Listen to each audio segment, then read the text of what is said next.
நீங்கள் ஒருவேளை அநேகரால் வெறுக்கப்படுறீங்களா? சிலர்லாம் பெத்த தாய் தகப்பனாலே ஒதுக்கப்படுறாங்க. அப்படிதானங்க. இன்னும் சிலர் கூட பிறந்தவங்கனால ஒதுக்கப்படுறாங்க. ஏன்னா அவங்களோட ஃபைனான்ஸ் ஸ்டேட்டஸு இன்னும் நிறைய காரியங்கள் இருக்குது. அவங்களோட அவங்களுக்கு ஈக்குவலாக, அதாவது கூட பிறந்தவங்களுக்கோ, பெற்றோருக்கோ, சொந்தக்காரவங்களுக்கோ, நண்பர்களுக்கோ அவங்களுக்கு ஈக்குவலாக இல்லைன்னு வச்சுக்கோங்களேன், நம்மளை என்ன செய்வாங்க, தள்ளியே விட்டுருவாங்க, நசுக்கி விட்டுருவாங்க.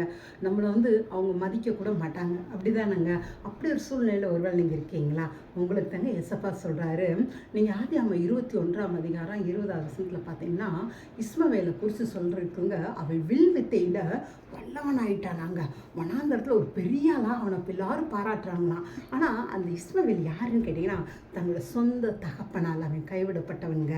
அவங்க அப்பா அவங்க அம்மாவோட அனுப்பும்போது வெறும் ஒரு துருத்தி தண்ணி கொஞ்சம் அப்பாவும் தாங்க கொடுத்து அனுப்புனாங்க. அவன் விரட்டப்பட்டாங்க. ஆனால் அந்த இஸ்மவேலை ஆண்டவர் செலக்ட் பண்ணாருங்க. நான் உன்னை ஆசீர்வதிப்பேன்னு சொல்லி அவங்க அம்மா கூட பேசினாங்க.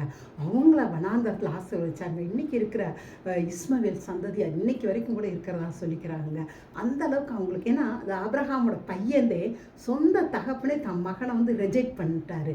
ஆனால் கைவிடப்பட்ட அந்த இஸ்மவேலை கடவுள் ஏற்றுக்கொண்டாருங்க. அது நிமித்தம் அவனை ஆசீர்வதிச்சாருங்க, அவனை உயர்த்தினாருங்க. வனாந்தரங்கிறது டெசர்ட், அதில் என்னங்க நன்மை கிடைக்கும்? ஆனால் அந்த இடத்துல அவன் ஆசீர்வதிக்கப்படுறான். வில்வித்தையில் பெரிய வல்லவன் ஆகிட்டாங்க. இந்த ஆசீர்வாதம்லாம் எப்படி வந்துச்சுங்க? கடவுள் அவனை ஆசீர்வதிச்சதுனால, கடவுளை அவன் சார்ந்து கொண்டதுனாலங்க. இன்றைக்கும் கூட நீங்கள் கடவுளை சார்ந்து கொள்ளுங்க. எப்படி இஸ்மாயிலோட அம்மா கடவுளை சார்ந்து கொண்டாங்களோ அதுபோல் நீங்களும் கடவுளை சார்ந்து பாருங்கள். உங்கள் வாழ்க்கையில் வனாந்தரமாக இருந்தால் கூட உங்களை அவர் ஆசீர்வதிச்சு உயர்த்துறதை பாருங்கள். தேங்க்யூங்க. காட் பிளஸ் யூங்க.